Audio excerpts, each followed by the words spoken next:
Hola a todos, pues bueno, vamos ya con nuestra entrevista de la semana dentro de nuestro podcast Finec Talks. Ya sabéis, los que lo estáis viendo en vídeo, podéis encontrar el podcast completo en iVoox, en Apple Podcasts, en Spotify y en todas partes.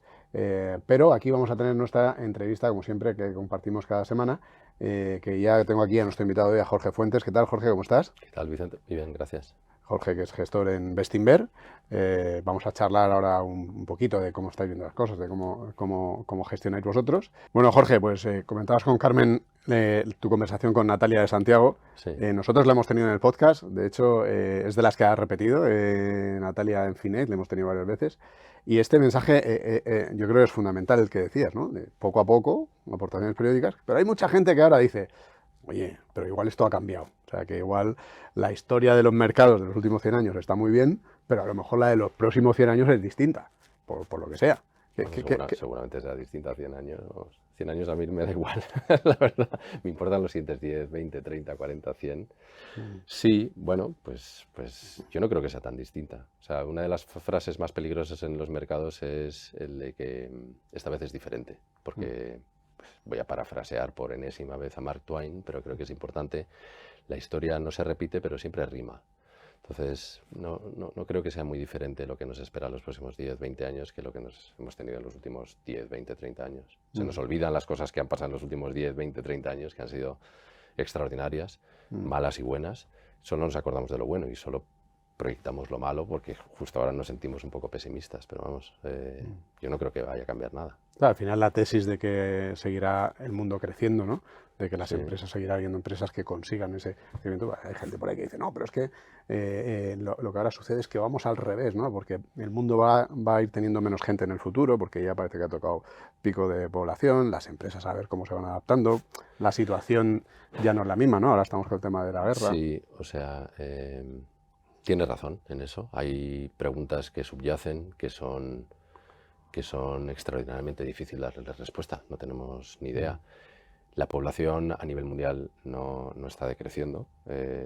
Escuchaba un podcast que yo escucho que se llama, ¿cómo se llama? El Gris Importa. Creo que se llama El Gris Importa. No lo conozco. Bueno, es que ahora no me acuerdo cómo se llama el podcast, perdonadme. Pero hablaban de que justo esta semana creo que íbamos a alcanzar 8.000 millones de habitantes en la Tierra y yo me voy a quedar en 7.000. Dejas de ver año y medio y incrementa. Es verdad que en el mundo desarrollado la población se está dejando de crecer. Hay países que tienen una pirámide poblacional mejor que otras, pues como Inglaterra o Estados Unidos, y países que tienen una pirámide poblacional mucho peor, como puede ser Japón, la propia China o España, nuestra España. Pero, pero siempre va a haber empresas que produzcan un bien o presten un servicio que sea útil para la sociedad, que lo hagan de manera rentable, es decir, empleando poco capital o empleando mucho capital, pero haciéndolo con unos márgenes estupendos y con una rentabilidad estupenda. Y, y ahí estaremos los inversores para intentar ser dueños de ese tipo de empresas a largo plazo. Porque ¿Cambia algo la forma de elegirlas una situación como la actual en la que se habla tanto de recesión, ¿no? Para el año que viene? para nosotros no. Nosotros intentamos ser dueños de empresas, buenas empresas. Cuando digo buenas es que estén bien financiadas, que estén bien gestionadas, que estén en sectores o en áreas que sean interesantes, porque la rentabilidad es buena de esos negocios. Y lo único que cambia cuando hay una recesión es que los precios suelen caer, los precios de las acciones, con lo cual la rentabilidad futura de esas acciones es mayor. Esto es algo que es contraintuitivo, porque la bolsa es de los pocos sitios en los que la gente prefiere comprar cuando suben y vender cuando bajan, pero hay que hacerlo justo al revés. Entonces, es verdad que cuando uno prevé, que no se suele prever que va a haber una recesión, porque no lo sabemos, pues intenta ponderar aquellas empresas que tienen menos exposición a lo que es el consumo discrecional, el ciclo. Sí, solo si el precio de esas empresas no ha caído anticipando esa recesión, entonces ya seguramente estaremos hablando de cómo de profunda o cómo de duradera va a ser esa recesión. Pero no, en teoría no debería cambiar. Siempre quieres ser dueño de buenas empresas a buenos precios. Fíjate esto que dices de empresas tipo cíclico o empresas más de crecimiento, que en realidad el mercado sí las asigna en segmentos, ¿no? Dice empresas growth, empresas industriales. Y luego, o sea, y lo que pasa es que esos segmentos, cuando hay un momento de mercado inflación o tipos al alza, le zurra el mercado sin piedad, por ejemplo, al growth en este Sí, momento, ¿no? lo que pasa es, o sea, tienes razón, porque tenemos esta dinámica que cada vez es más salvaje de ponerle una etiqueta a todo, y además otra dinámica que hay paralela a esta de etiquetar todo y de compartimentar todo es parecer que las etiquetas son antagónicas y que las enfrentan. O sea, si eres value no puedes ser growth. Yo no conozco a ningún inversor que no quiera comprar compañías que crecen, porque el crecimiento es una cosa estupenda y porque si es rentable. Y porque el crecimiento, si cometes un error de valoración, redime ese error de valoración. Es decir, cuando tú te compras una cosa que crees que va a ganar 10 en los próximos 3 años y crece, pues a lo mejor te has equivocado en un año, pero si crece, pues en el año 24 no gana 10, pero será en el año 25. Con lo cual, si eres largoplacista, ese crecimiento va redimiendo tu error de juicio. En empresas que no crecen es muy difícil valorarlas, porque tienes que valorar con otro tipo de herramientas. Pero no conozco ningún inversor que no quiera comprar empresas que crecen, y no comprendo que haya nadie que quiera comprar por debajo de por encima de lo que valen los negocios, que eso es lo que define a un inversor en valor, que es que valora lo que vale el negocio e intenta pagar menos de ese valor. Entonces, es verdad que en toda esta dinámica de etiquetar las cosas se mueven mucho, pero luego en el medio plazo se van colocando. Lo que ha pasado con las empresas de growth es que venimos de una fase en la que los tipos de interés han estado a la altura del topo o a la altura del magma durante un lustro o casi 10 años en algunos países, y todo aquello que se percibía como crecimiento en un mundo en el que crecía muy poco y cuando el coste capital era muy bajo, pues los inversores las perseguían. Y eso ha hecho que se pongan caras. Entonces, cuando han subido los tipos de interés, ese coste capital ha subido, esa mayor rentabilidad que le exiges a las cosas está en el mercado, pues todas estas cosas que estaban caras han caído. Algunas no estaban caras y han caído porque están metidas en esos sacos o en esos cajones de desastre, y con el value ha pasado un poco diferente. Empresas que nadie las quería, de la antigua economía, por decirlo de alguna forma, lo han empezado a hacer bien, toda vez que el capital es un poco más exigente, y que estas empresas proporcionan resultados hoy, no seguramente igual de luminosos del otro tipo de compañías dentro de 10 años, pero proporcionan y tienen rentabilidades muy altas hoy, y lo que han hecho es mejorar el desempeño de las otras empresas.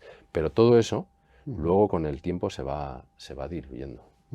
Sí, sí, mira, yo estoy de acuerdo contigo. Lo que pasa es que, claro, como el mercado tiende a ponerle etiquetas, dice, venga, pues ahora lo que es value le meto y lo que es growth le saco. Y al final tú como gestor dices, oye, que... Como gestor, yo escuchaba una entrevista de un gestor value y que ha sido growth y que es todo, vamos, un gestor brillantísimo y estupendo que se llama David Einhorn, el dueño de un hedge fund que se llama Greenlight Capital, que decía hace poco que la gran diferencia que él ve ahora en los mercados con respecto a hace 10 años es que los inversores de valor no están, o somos muy poquitos. Entonces los inversores de valor lo que hacían era arbitrar los diferenciales de valoración. Tú lo que haces es, yo proyecto los resultados de una empresa de manera prudente para los próximos 2-3 años y luego le asigno un crecimiento y una rentabilidad que considero razonable, y eso lo valoro con una serie de metodologías. Si el valor al que cotiza, el precio al que cotizan esas acciones está muy por debajo de lo que yo creo que es un valor razonable, pues compras. Y lo que pasaba históricamente es que eventualmente esa proyección que tú hacías, si era razonablemente prudente y habías acertado, el mercado lo veía de calado, porque el mercado se asusta hoy, pero no mira más allá que hoy y no mira allí. Luego, cuando se tranquilizaba, pues los precios de las acciones subían y tú eras capaz de vender. Y así ibas haciéndolo. Y eso no pasa ahora, o pasa mucho menos que antes. Entonces él decía que descansaba mucho en que las propias empresas tomasen las decisiones apropiadas para aflorar ese valor, que en este caso hablaba de recomprar acciones propias las empresas. Y tiene parte de razón. Hay menos gente cada vez haciendo este tipo de cosas, pero eso significa que los desequilibrios son cada vez mayores, y yo tiendo a pensar, pues soy un optimista crónico, que al final, cuando la realidad es inapelable y una cosa está 2-3 veces beneficios, como muchas de las cosas que tenemos nosotros en cartera, pues el mercado acaba viéndolo y acaba poniéndolo en valor. Muchas veces sin saber por qué, porque fíjate, y lo estamos viendo cada vez más. El otro día tuvimos una reacción, una subida espectacular en los mercados a un dato, porque en vez de un 7,8 era un 7,7, y porque algunas partidas era una cosa de una décima, ¿no? Sí. Sí, pero porque el mercado lleva enfocado en el problema de la inflación, que es un problema grave, tanto tiempo. Y no solo es la inflación, sino que las medidas que se están tomando para resolver ese problema de la inflación, que se va a resolver, esa es nuestra percepción, eh, conllevan una ralentización económica, porque hay que parar, en el caso de Estados Unidos, la demanda, que hay un exceso de demanda, es una economía recalentada. En el caso de Europa tenemos una casuística diferente, porque lo que tenemos es una hiperinflación energética y da la sensación de que para defender la divisa, que está provocando también presiones inflacionistas, y para anclar las expectativas de inflación de la gente hay que subir tipos. Y eso va a provocar una ralentización. Entonces, el mercado lleva enfocado en eso con lógica, que sea así, porque es excepcional lo que estamos viendo, de manera tan intensa que a poco que eso varía en primera derivada o en segunda derivada, pues lo celebra o se asusta. Lo interesante de esto es que el posicionamiento, que es lo que define, te voy a nombrar otro de los inversores, en este caso no es un inversor value, aunque a mí se me lo parece, vamos, es un trader, que es Stan Druckenmiller, mano derecha de Soros durante mucho tiempo, que es un tío brillantísimo y que recomiendo a todos nuestros oyentes o escuchantes que busquen en internet y aprendan de lo que este señor dice. Este señor decía que él nunca compraba o vendía acciones por la valoración, sino por el momentum. Y utilizaba las técnicas que él utilizase, que ya me gustaría saber utilizarlas como las utiliza él. Lo que le decía la valoración es cómo de grandes o pequeñas iban a ser los movimientos de esas apuestas que él tomaba. Entonces él se podía poner corto una acción esperando un cambio de momentum y sabía que iba a bajar mucho si la acción estaba cara o pensaba que iba a bajar poco si la acción estaba barata. Y lo mismo en la parte larga cuando invertía. Lo que hemos visto desde verano, que ha habido ya dos chupinazos de estos para arriba, luego Powell se encargó de tirarlo para abajo desde agosto y ahora ha vuelto, son dos pequeñas muestras de que la inflación está haciendo pico. Cuando está en el proceso de hacer pico, pues habrá muestras que parece que por arriba sigue dando problemas, por abajo parece que ya es fantástico, y como el posicionamiento es tan extremo y algunas de las valoraciones están tan contraídas, pues los movimientos son como una olla a presión que de repente hace así. Bueno, pues hay que aprovechar ese tipo de movimientos para hacer cosas a largo plazo, no tanto cuando el mercado sube, que también si tienes acciones que no te gustan puedes aprovechar y reducir su peso, pero sobre todo lo que hay que aprovechar es en los momentos de pánico, porque esta excepcionalidad que tenemos ahora no va a durar siempre y el mercado está extremo. Y luego con el tiempo lo ves, dices, qué bien que me vino aquel momento de pánico para mi cartera, pero claro, eso es con el tiempo, eso es así. ¿Y qué estáis haciendo? ¿Qué cosas estáis haciendo en Bestinver? ¿Qué tipo de negocios estáis comprando? Bueno, estamos comprando, o sea, nosotros somos inversores a largo plazo, o sea, que no estamos todo el día comprando negocios. Lo que sí estamos haciendo es todo el día analizando negocios, a ver si son mejores la ecuación, no los negocios, sino el precio de las acciones de los negocios de las compañías que analizamos son mejores que los que tenemos en cartera y afortunada o desafortunadamente no hay tantas cosas que nos gusten más de lo que tenemos ahora mismo en cartera. Estamos viendo oportunidades en sectores que nadie quiere ahora o que han sufrido mucho en los últimos tiempos. ¿Cuáles son esos? Pues yo diría dos principalmente a nivel tradicional, los sectores tradicionales. Uno es todos aquellos sectores que han salido perjudicados por el incremento exponencial del precio de la energía. Estoy hablando del gas, por ejemplo, del gas natural. Que la contrapartida de eso es lo bien que lo han hecho todos los sectores que se benefician del precio de la energía. Claro. Tenemos petroleras o empresas relacionadas con el gas que han subido 50, 60, 70, se han multiplicado por todos sus precios y creemos que ahí el valor es menos evidente ahora mismo. En cambio, empresas, y tenemos unas cuantas, bueno, tenemos dos específicamente en Bestinver, como las cementeras, han estado perjudicadas por el mercado, a pesar de que han conseguido trasladar los precios con un decalaje y han conseguido proteger la rentabilidad de los negocios, pero están en el rincón de los castigados por perdedores con la energía, que cuando la energía empieza a moderarse, que ya empezó a pasar, han empezado a subir y han empezado a subir bien y siguen baratísimas. Eso es un foco que nos parece que es interesante y hemos incrementado el peso durante los últimos trimestres en los peores momentos de la crisis energética. Otro área que me parece muy interesante es el de todo lo que es consumo discrecional, porque empresas, fíjate, somos dueños de acciones o dueños de empresas o somos accionistas de Inditex o de Pandora o de Booking. Estas son tres empresas que hasta la llegada del COVID nunca fueron percibidas como extremadamente cíclicas porque tienen un mercado que crece. Ellos crecen por encima del mercado, van ganando cuota de mercado en sus respectivos sectores y han crecido de manera muy notable en la anterior década, cuando el crecimiento de las economías mundiales tampoco era especialmente robusto. Bien, durante el COVID han tenido los 2 peores años de su historia, porque es que las tiendas físicas han estado cerradas, o en el caso de Booking es que la gente no podía viajar. De hecho, en Booking cayó un 90% su actividad. Estas empresas han hecho los deberes, es decir, han protegido todo lo que han podido. En el caso de Booking es algo increíble porque no destruyó, no quemó caja. Ha demostrado el modelo de negocio que es absolutamente flexible y bajó todos los costes en casi la medida que bajó sus ingresos. En el caso de Inditex o en el caso de Pandora, tenían un canal digital, que es casi un tercio de las ventas, que les dio una válvula de escape, pero las tiendas estaban cerradas y eso ha sido traumático. Pero tú fíjate, salen del COVID, que hemos empezado a salir en primavera. En España tenemos una falsa sensación de libertad porque hemos tenido, gracias a Dios, por la vacunación o porque necesitamos abrir antes que antes, porque no íbamos a tener el turismo y era un drama económico, pues se ha promovido que podamos salir, en el caso de Madrid especialmente, pero fuera, en Centro Europa o en el mundo anglosajón y por supuesto en Asia, que en muchas partes siguen cerradas, hasta primavera, como quien dice, estaban metidos en su casa.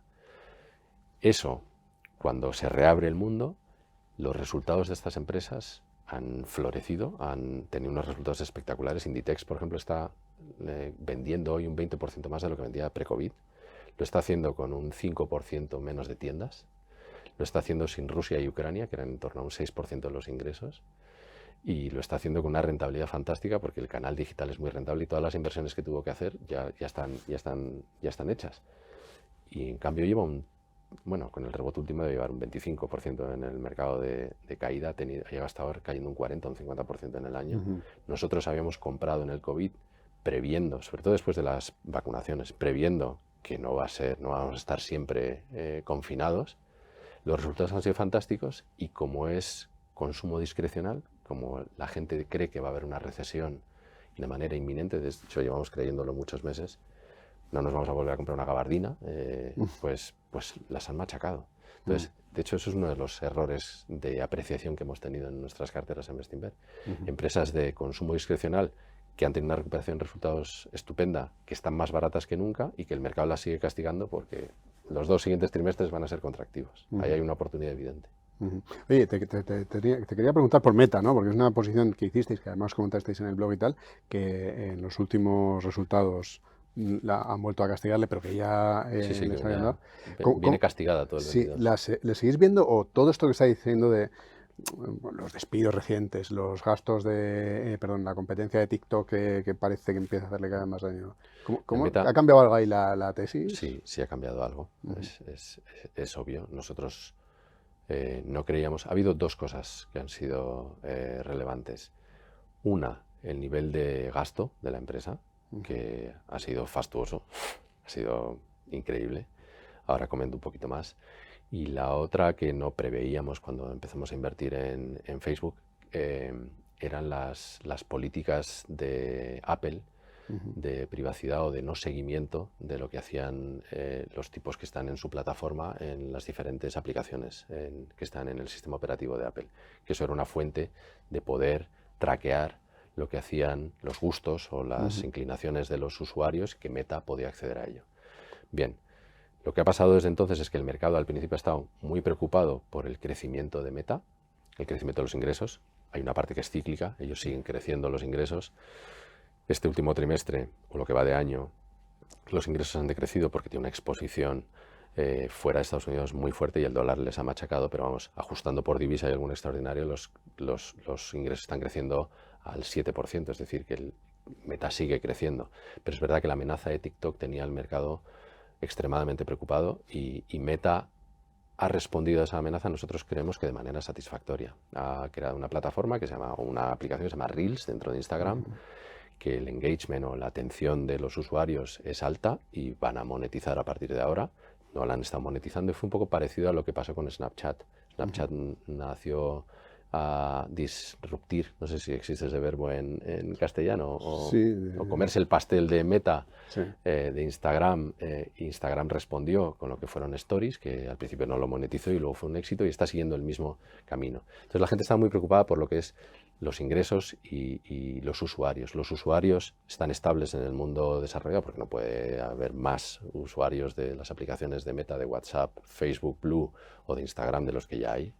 Está copado. Sigue creciendo en emergentes y por ahí no queremos que haya ningún problema. En la amenaza de TikTok creo que han respondido bien y lo están haciendo bien. Y el gran susto del mercado, también para nosotros, es lo indiferente que ha parecido el señor Zuckerberg al tema de los costes. Cuando los ingresos crecen al 25%, tú puedes hacer muchas inversiones que más o menos el mercado da un poco igual. Es verdad, en su descargo, y esto aplica a muchas tecnológicas, que han estado haciendo inversiones ingentes cuando el coste de capital era muy bajito. Pero es que el coste de capital ha cambiado. Entonces, si el coste de capital ha cambiado, los ingresos se ralentizan y encima tus costes parece que estás mirando a otro lado, pues el mercado lo odia. Esta es la típica dinámica en la que los inversores quieren resultados ahora o rentabilidad ahora. Y en este caso el fundador, que es un tipo brillantísimo de 37 años, que tiene toda su riqueza ligada a la acción, o sea, que es que estamos de la mano con él, está pensando a largo plazo. Nosotros pensamos como él, a largo plazo, pero con un poco de sentido común. Para que te hagas una idea, Facebook, de cada 100 euros que tiene de ingresos, normalmente se lleva unos 50 euros de beneficio, que es una brutalidad, es uno de los mejores negocios de la historia en términos de rentabilidad. Actualmente, este año que viene, de esos 100 euros de ingresos que tiene, se van a ir 75 a gasto. Es decir, que solo 25 van a llegar a beneficios. Sigue siendo unos márgenes operativos maravillosos, pero hay un incremento en el OPEX, que llaman los anglosajones, en el gasto corriente, brutal. En el 19, Facebook tenía en torno a 40.000 empleados. Este año, antes de los despidos, tenía 76.000, creo que eran, no 72.000, más de 70.000. Es unas proporciones. Y en cuanto a inversión, en cacharro, en data center, en muchas cosas,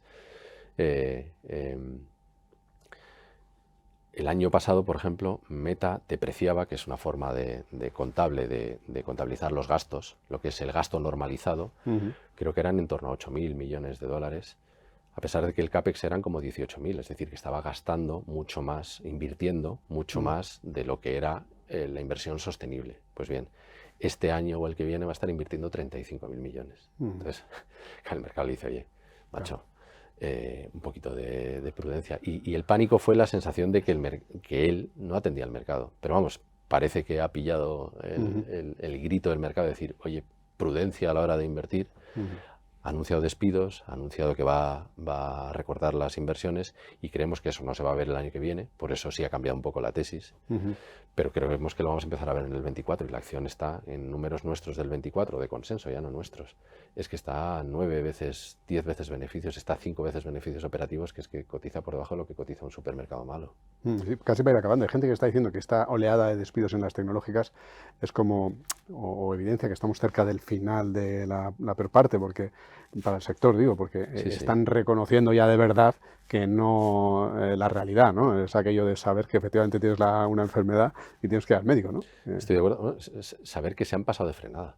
O sea, reconocer un error de cálculo y hacer algo que es doloroso, por supuesto, más para ellos, que nunca han despedido a gente, pero es que estas empresas ya son muy grandes, generan mucha caja, no crecen tanto como antes y tienen que pensar en la rentabilidad a largo plazo.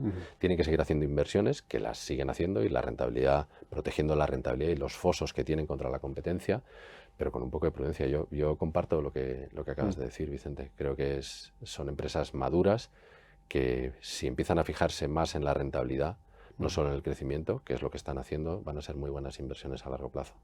Para terminar, y casi enganchando con lo que comentábamos al principio, ¿no?